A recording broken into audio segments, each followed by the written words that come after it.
Next देखो question number 10। देखो मज़ेदार क्वेश्चन आ गए हैं, अब हमें थोड़ा सा समझने में भी मज़ा आ रहा है, पढ़ने में भी मज़ा आ रहा है ना। तो देखो क्वेश्चन नंबर 10 को भी आराम से समझना, बहुत ही प्यारा सा क्वेश्चन है। कह रहा है a line perpendicular to the line segment joining the points this and this. एक लाइन है जो परपेंडिकुलर है किसके ऊपर, line segment joining the points this. मान लो मैं यहाँ पे एक पॉइंट ले लेता हूँ 1,0 और दूसरा पॉइंट मैंने इधर ले लिया जिसको मैंने लिख दिया 2,3। ओके, इसके ऊपर परपेंडिकुलर है कौन, एक लाइन। अब वो लाइन क्या है, किस सिचुएशन में परपेंडिकुलर है, divide it into the ratio 1:n। मतलब अगर मान लो मैंने यहाँ से एक लाइन इसके ऊपर परपेंडिकुलर ड्रॉ कर दी 90 डिग्री पे, तो ये लाइन ऐसी लाइन है जो इसको रेशियो में डिवाइड कर रही है 1:n में। क्या बात समझ में आई। अब मुझे इस लाइन की इक्वेशन बतानी है जो परपेंडिकुलर है, क्योंकि इसकी तो मैं बहुत आसानी से बता सकता हूँ ना, 1,0 2,3 इसकी तो पूछेगा भी नहीं तुमसे। ओके, तो मैं कंसिडर कर रहा हूँ कि एक लाइन है AB और एक C से लाइन आई थी जो D पे परपेंडिकुलर है, किस पे, AB पे, और वो उसको किस रेशियो में डिवाइड कर रही है, 1:n में कर रही है। देखो इसमें दो बातें बताई है, एक तो परपेंडिकुलर है तो परपेंडिकुलर से आप स्लोप पता कर सकते हो, दूसरी बात रेशियो वाला दे दिया तो मतलब ये पॉइंट ढूंढ लो, D पॉइंट के कोऑर्डिनेट ढूंढो, प्लस आप इस AB लाइन का स्लोप ले लो। मान लो मैं इस AB लाइन का स्लोप ले रहा हूँ m1 और इसका स्लोप ले रहा हूँ m2, और इस लाइन को मैं कंसिडर कर रहा हूँ L1 और इस लाइन को कंसिडर कर रहा हूँ L2। मुझे इक्वेशन किसकी बतानी है, L2 की बतानी है, बट मेरे पास L1 की जो इन्फॉर्मेशन है उसको मैं यूज में लूँगा, तभी मेरे पास L2 की क्या आ सकती है, इक्वेशन आ सकती है। क्या ये बात क्लियर हो पा रही है। तो सबसे पहला काम क्या करते हैं, स्लोप निकाल लेते हैं। स्लोप निकालने के बाद हम D पॉइंट के कोऑर्डिनेट्स निकाल लेंगे। कैसे निकालेंगे, देखो उसको डिवाइड कर रही है, सेक्शन फॉर्मूला लगेगा कि नहीं लगेगा, हाँ लगेगा सर। अब सेक्शन फॉर्मूला नहीं आता, घबराने की जरूरत नहीं है, मैं समझाऊंगा, टेंशन मत लो। तो सबसे पहले आप सॉल्यूशन में लिखेंगे let line passing through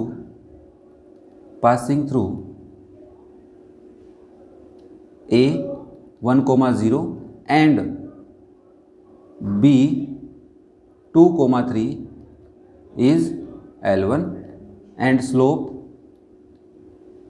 is M1। क्या ये बात समझ में, मेरे को पहले लेट करना होगा ना, क्योंकि मैं उसको प्रॉपर तरीके से समझाऊंगा। एंड दूसरी लाइन हमारी L2 और उसकी स्लोप क्या ले लेंगे, M2 ले लेंगे। And perpendicular line B M2 with slope, sorry L2 लिखना है ना मेरे को, यहाँ पे M2 थोड़ा ना लिखूंगा, L2, उस लाइन को मैं L2 ले रहा हूँ विथ स्लोप M2। ये काम तो अपना हो गया लेट वाला। तो अब हमें क्या करना है, अब हमें स्लोप निकालना है लाइन L1 का। तो स्लोप ऑफ लाइन L1 जिसको कंसीडर किया हमने M1, कैसे निकालेंगे, देखो फॉर्मूला होता है y2 - y1 divide by x2 - x1। तो y2 क्या है, देखो ये वाले आपके x1 y1 है एक बार के लिए, ये आपका x1 y1 है और ये आपके x2 y2 है। कैसे निकालोगे भाई, y2 कितना है 3 - 0 डिवाइड बाई 2 - 1, तो ये आ गया 3/1 that is equals to 3। Clear है, क्या बात क्लियर है। अब हमारे को क्वेश्चन ने क्या कहा है, according to question L1 and L2 are perpendicular lines. दोनों परपेंडिकुलर लाइन है, बताया ना उसने, हाँ हमने कह दिया ठीक है परपेंडिकुलर लाइन्स हैं।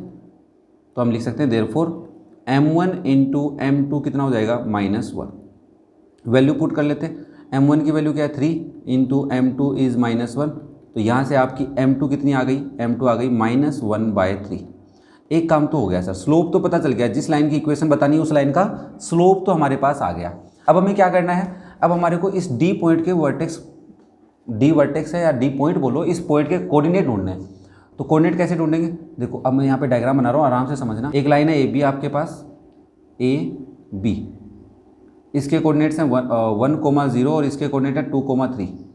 इसके बीच में कोई D पॉइंट है जो इसको 1:n में डिवाइड कर रहा है और तुम्हें इसके कोऑर्डिनेट निकालने हैं x, y। तो आप सॉल्यूशन में हम आगे क्या लिखने वाले हैं, पॉइंट D डिवाइड्स AB इन 1:n, 1:n में डिवाइड कर रहा है अकॉर्डिंग टू क्वेश्चन के अकॉर्डिंग। अब बताओ कोऑर्डिनेट्स कैसे निकालेंगे भाई, फॉर्मूला बताना पड़ेगा मेरे को पहले। तो कोऑर्डिनेट्स ऑफ C, देखो ये कंसीडर क्या करते हैं अपन, इसको M लेते हैं, इसको N लेते हैं, इसको x1 y1 लेते हैं और इसको x2 y2 लेते हैं। तो फॉर्मूला क्या हो जाता है, फॉर्मूला देखना mx2 plus nx1 divide by m plus n। ये तो x कोऑर्डिनेट हो गए है ना, y कोऑर्डिनेट क्या लिखूंगा मैं, यही लिख देता हूँ, कोमा लगा के सेपरेट कर लेते हैं। my2 plus ny1 divide by m plus n। ठीक है, ये मैंने सेक्शन फॉर्मूला लगाया और कुछ नहीं किया है।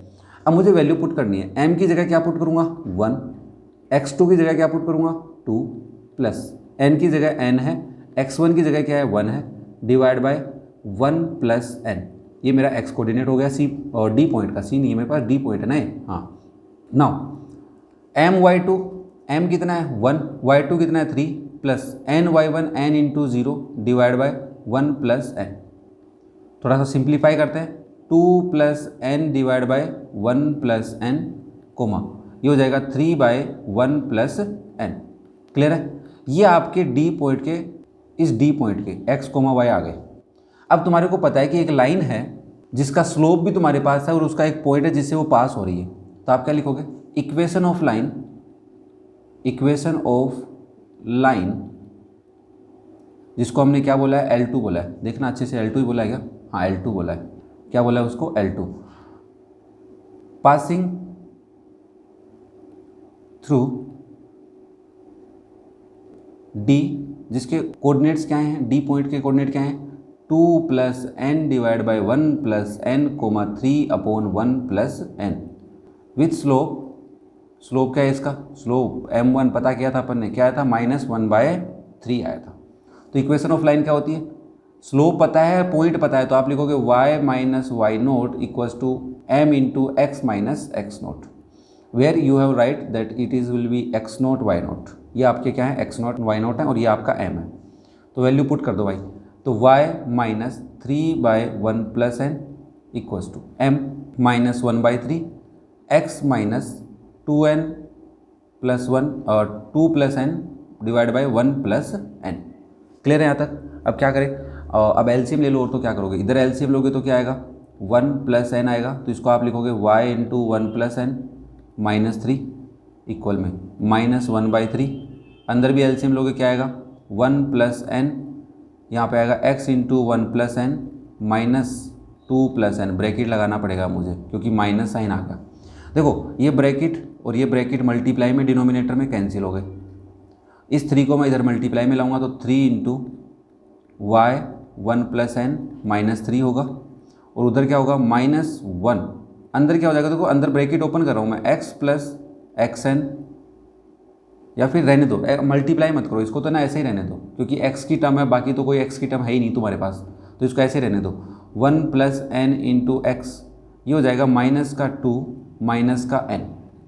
ठीक है, अब देखो क्या करना है, इस माइनस साइन से मल्टीप्लाई करो और इधर इस 3 से और इस ब्रैकेट को ओपन करो। ब्रैकेट को ओपन नहीं करेंगे क्योंकि y का ये, तो मल्टीप्लाई कर दो, तो 3y 1 plus n minus 9 equals to -1 plus n into x, क्योंकि -1 को अगर हम इससे मल्टीप्लाई करेंगे तो माइनस का हो जाएगा, इससे करेंगे तो ये प्लस का 2 हो जाएगा और ये प्लस का n हो जाएगा। अब क्या करना है, x और y की फॉर्म में इक्वेशन लिखनी है, ध्यान से सुनना। ये x माइनस का इधर लाऊंगा तो प्लस का हो जाएगा, तो ये हो जाएगा 1 प्लस n इंटू एक्स, ये 3y तो 3 प्लस 3 इंटू, इसको थोड़ा अच्छे से ऐसे लिख सकते हो आप, ठीक है ना, 3 आगे कॉन्स्टेंट नंबर आगे, वेरिएबल लास्ट में लिख दो। और ये जो दोनों है ना -9 है और ये 2 इधर आया, तो -9 -2 -n इक्वल में 0। इसको थोड़ा सा सिंप्लीफाई कर लो, क्वेश्चन खत्म हो गया, या फिर इसको उधर ले जाओ, कोई दिक्कत नहीं है। तो आप इसको या तो ऐसे लिख दो 1 plus n into x plus 3 into 1 plus n into y -11 -n is 0, या फिर कोई बच्चा इसको ऐसे भी लिख सकता है, गलत नहीं होगा मेरे हिसाब से, 1 plus n into x plus 3 into 1 plus n into y equals to plus का 11 प्लस का n। ये इसका आंसर हो गया। दोबारा समझा देता हूँ, क्वेश्चन क्या था। क्वेश्चन ये था कि a line perpendicular to the line segment joining the points 1,0 and 2,3। 1,0 और 2,3 को ज्वाइन करने पे जो लाइन आ रही है उसके ऊपर एक लाइन परपेंडिकुलर है जो उसको 1:n में डिवाइड करती है। Find the equation of the line, मतलब उस लाइन का इक्वेशन बताओ। अब सिंपली है ना, किसी बच्चे के दिमाग में ये तो नहीं आया होगा मेरे हिसाब से कि हमें बस इसी लाइन की इक्वेशन पूछ रहा है, क्योंकि इसके तो तुम डायरेक्टली लिख सकते थे, कोई दिक्कत ही नहीं थी। बट हमें उस लाइन का, CD लाइन का क्या पूछ रहा है, इक्वेशन पूछ रहा है। तो इसके लिए हमने पहले तो परपेंडिकुलर वाली प्रॉपर्टी को यूज में लिया है, फिर जो सेगमेंट को डिवाइड कर रहा था 1:n में, उससे हमने D पॉइंट के वर्टेक्स निकाले, खत्म, क्वेश्चन समाप्त हो गया। क्लियर है सबको? जिसको भी कोई डाउट हो कमेंट करके पूछे, वीडियो पसंद आए तो लाइक करें, शेयर करें अपने दोस्तों के साथ और चैनल को कर ले सब्सक्राइब, ताकि क्लास 11th एनसीईआरटी के किसी भी एक्सरसाइज के वीडियो का सॉल्यूशन आपसे मिस नहीं हो। और अगर आपको चेक करना है कि क्लास 11th एनसीईआरटी के किसी एक्सरसाइज के क्वेश्चन का सॉल्यूशन देखना है तो डिस्क्रिप्शन में लिंक मिलेगा, आई बटन में भी लिंक मिल सकता है, जाके चेक करें। Thank you.